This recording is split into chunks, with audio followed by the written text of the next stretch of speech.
বিশ্রাম নিচ্ছেন সফর পথে। দূর থেকে একটা গাছ মানুষের মতো হাঁটতে হাঁটতে আসছে। আয়েশা অনেকক্ষণ সময় রসুলের কাছে দাঁড়ায়া দাঁড়ায়া রসুলকে দেখে। রসুলের ঘুম ভেঙে যাবে এই মুহূর্তে গাছটা এখান থেকে চইলা গেল, নিজের জায়গায় চলে গেছে। সাহাবী রসুল ঘুম থেকে ওঠার পরে বলে, নবী গো, জাদু দেখলাম। জাদু? বলে কি জাদু দেখলাম আবার? আপনি ঘুমিয়ে আছেন, তাকায় দেখলাম ওই দূর থেকে একটা গাছ মানুষের মতো হেঁটে আসলো, আপনার কাছে আয়েশা দাঁড়ায় রইল।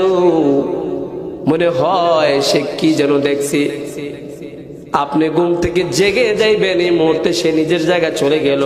গাছটা এখান থেকে যে উঠছে বোঝা যায় না, এমন ভাবে আগের মতো লেগে গেছে।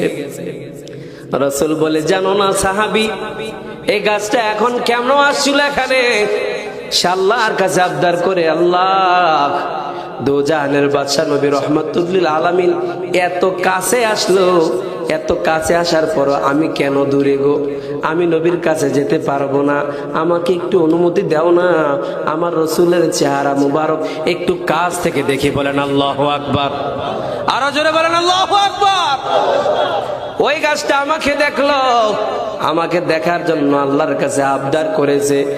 এগুলা কোনো পীর সাহেবের ঘটনা নয়, ইমাম সাহেবের বানানো নয়, কোন মোল্লা বা বক্তার বানানো গল্প নয়, সিরাতের কিতাব পড়ো। যে নবীর সাথে পৃথিবীর কারো কোনো তুলনা হয় না, যে নবীর আখলাকের সাথে কারো কোনো তুলনা হয় না,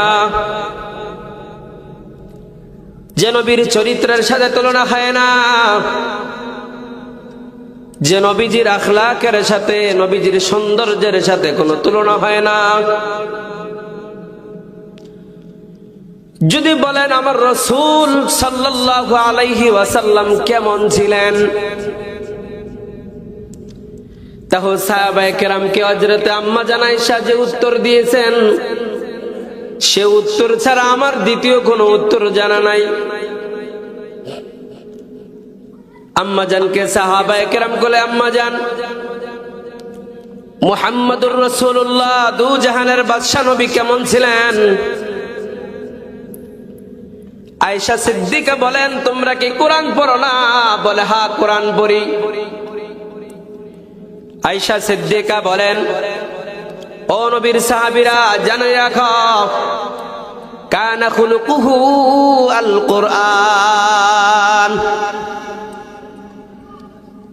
রাসূলের আখলাক হলো, রাসূলের চরিত্র হলো, রাসূলের পরিচয় হলো